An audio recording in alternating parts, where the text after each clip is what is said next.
We've heard a lot of talk about the year two leap. Today, we're going to talk about what it actually means.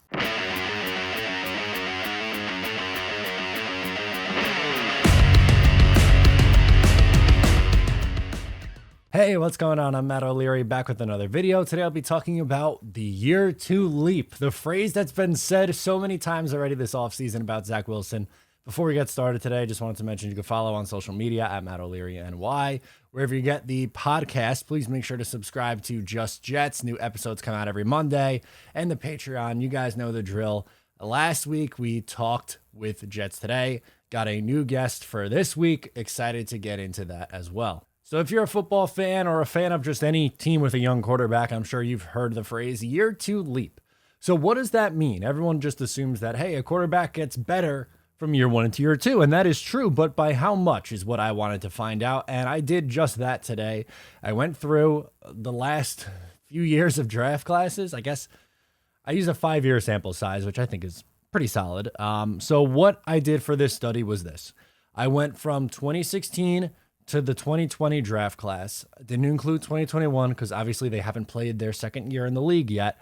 And kind of just went through the quarterbacks who were taken in the first round and what they did from their first year into their second year. Now, Patrick Mahomes is not included on this list because he didn't play his rookie year, so you can't really put a year two leap in for him. But there are 15 quarterbacks used in this study. It is Herbert, Burrow, Tua from the 2020 class, Kyler, Daniel Jones, Haskins from 2019, Baker, Darnold, Allen, Rosen, Lamar, Trubisky, Watson, Goff, and Wentz to round out our sample size of 15. So first thing we have to establish is, on average, what were these guys doing in their rookie year? So what I did was, not everyone played, well, first and foremost, the 17-game season only came into play last year. So we did it by a per-game basis and then averaged it out to a pace of 17 games. So on average, over a 17-game pace, these guys in their rookie year went for a 60.5 completion percentage, 22 passing touchdowns, 14 interceptions, a 6.8 yards per attempt, 3,602 yards, 211 yards per game, and 82.9 rating. So obviously that's okay numbers and pretty far ahead of where Zach statistically was. But again, the injuries play a little bit of a factor.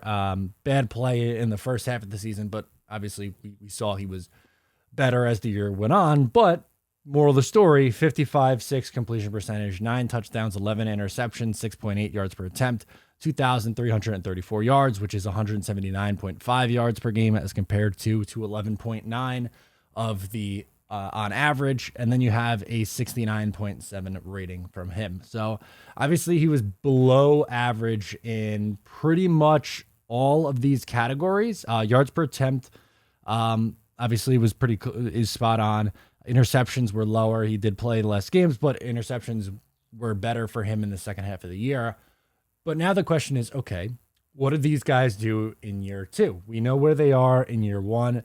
What does their statistics look like in year two, and how much of a change do you see, an improvement or getting worse? And spoiler alert, they pretty much get better in every single one of these categories. So the 17-game pace for these same 15 quarterbacks on average over a 17-game season, 63.8 completion percentage, 26 touchdowns, 13 interceptions, a 7.2 yards per attempt, 3,872 yards, and a 90.6 rating. So a very big step up in a lot of these categories. For instance, year one versus year two, completion percentage increased by 5.45%. Touchdowns up 19.21%.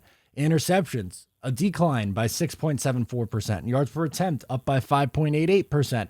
Yards, 7.5% increase. And finally, a rating, a 9.24% increase. Again, everyone's steps were a little bit different. Some took a massive leap. Some took a marginal leap. Some even got worse.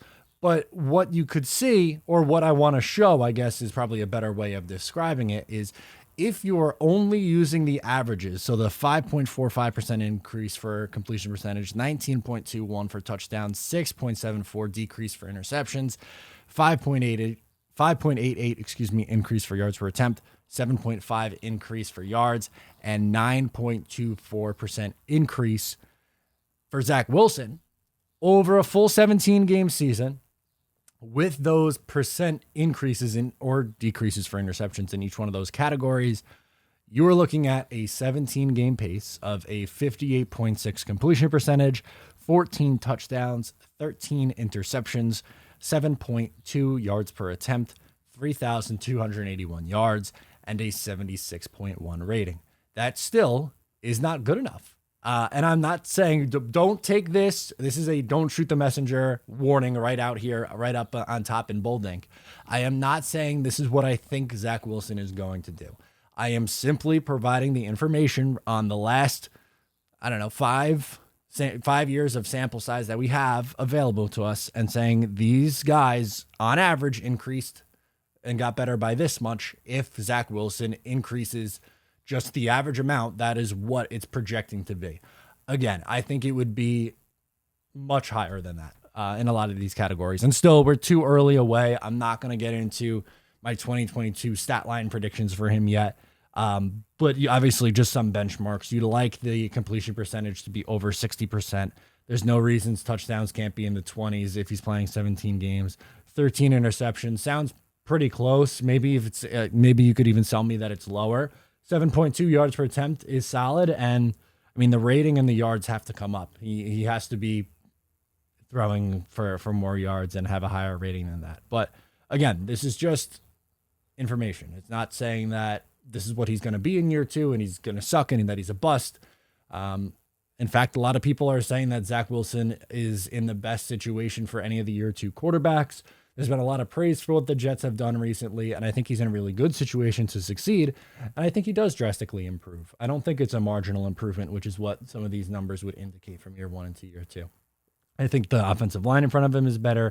I think both running backs are going to be better than what they had last year. The tight end room is significantly better. It's another year in the system, and comparatively, like around the league, a lot of these other rookie quarterbacks, or rookie class from last year, let's start from the top. Trevor Lawrence, obviously they spent a ton of money and seem to have an adult in the coaching room for a change, which is a positive sign. But did they spend correctly?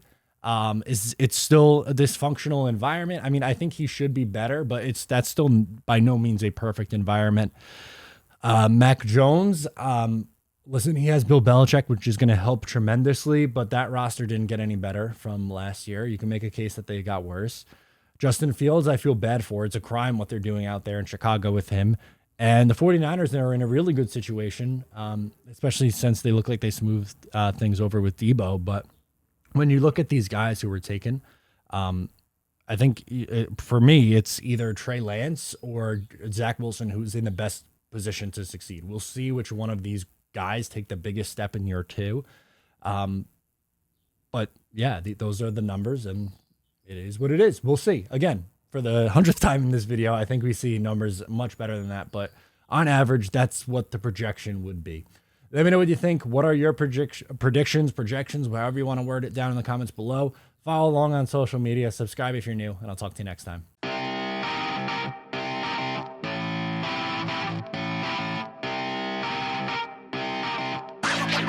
Wow.